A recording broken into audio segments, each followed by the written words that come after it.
Hello guys, I'm Mauricio and I'm part of Team 10793. In this video, I'll showcase you my ring detector for this season. It uses OpenCV, easy OpenCV, and if you want, and the code will be on the description. If you want it for your team, then that's fine. But I'll recommend you to see the whole video in order to understand what's happening. So in future seasons, you will know how to implement another pipeline, another OpenCV detector for a specific purpose. So I'd recommend to see the whole video. But anyways, if you're only interested in the code, the only thing that you need to modify is these variables: x left, x right, y up, y middle, and y down. So these are just to determine the space that we are gonna scan or analyze. So these are the variables. I will put you an image. And yeah, so first of all, we need to initialize the camera. This is like basic. It's not something that I wrote. So here it is. And we need to load a pipeline. So ring pipeline is a pipeline that I created that it's right here. But we'll get into that in a moment. So we set the pipeline and we start the streaming with a width of 320 and a height of 240. We set the camera rotation and then we just print data. Okay, so that's just basic code, but the real thing happens here in the ring pipeline class. So first we define the working math variables. In this case I have three.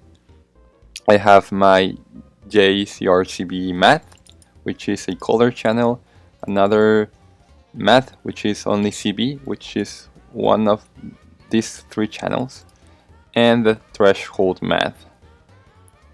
And we have some scalar variables. These are just RGB values for colors. In this case, this is gray and this is green. And we have our two rings that will have either 1 or 0. This should be Boolean, but it's okay. Then we have our big squares or our points, and this is the space we will analyze. And finally you have override public math process frame math input. Okay, so this function is like necessary for every pipeline. It needs to be there, and it needs to return a math variable, and it needs to have a math input.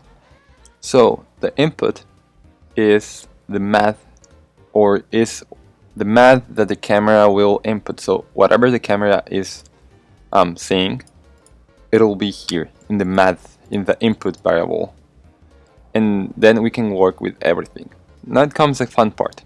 We need to do something with the input in order to determine which how many rings are in the field. So for that we use something called Grip. Grip is an open source application that you can download right now, and it's used for prototype. So you can play with all these functions, with all the OpenCV functions right here. You can create amazing things, and if you are comfortable with this, then you can translate it to code, and it's pretty simple because all of these functions are OpenCV functions, but just represented in a graphical way. So the first thing that I did was just to resize the image to match the phone sizes, camera sizes. Then I use a function called CVT color, which basically just changes the color space into another, in this case RGB to YCRCB. And why YCRCB? It's because, as you can see, the yellow here, it's a little more remarkable, and we can easily work with that. So as you can see here, is like really red, and thanks to that we can extract a channel in order to make even more remarkable that red right here. How do I know which channel it is? Well, just by playing with these numbers. For example, here this is a 1. It's not really remarkable. It's a 2, and this is like a really good channel, so that's why I stick with that. And finally we do a threshold in order to set all the crap to 0 and the important stuff to 1. So as you can see, I use here some numbers, and these numbers are literally random numbers that work for this purpose.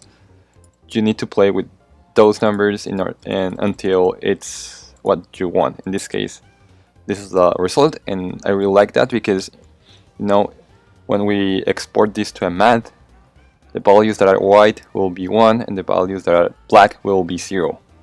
Once that you're comfortable with the code or with the prototype, you can translate it to the code. So here, let's get back. So first I do the color space processing thingy. So we keep the input math, then the output math. So basically the new math will be stored inside this variable, and finally the function that we want to execute, in this case color BRG to YCRCV. So BGR, this is interesting because not all phones have the same or inputs the same color space. Your phone may be RGB or GRB or whatever, so just play until it works, right? So in this case our phone is BGR, and then we extract the channel with core.extract channel. This is the input math, so we want to extract the channel from GCRCV, and we want to put that extracted channel into CV, and finally the channel we want to extract, in this case 2, as you can see just right here, right? So the next is the threshold. So imgproc.threshold, the input math, the output math, and the numbers that we have determined back in the grip application. Finally, so we have now our threshold math, and we are like 90% done. So this is a middle point of both squares or both rectangles, because what we're gonna do is to get just the value of the threshold in just one point, in this case here and here, to determine if there are 4 rings or just 1 or 0. And let's get back here.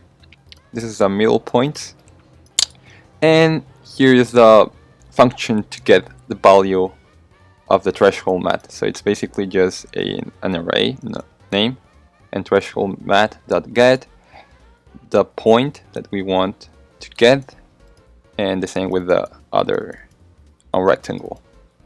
So it returns an array, but we only need the index 0 because that's where we have like the real value.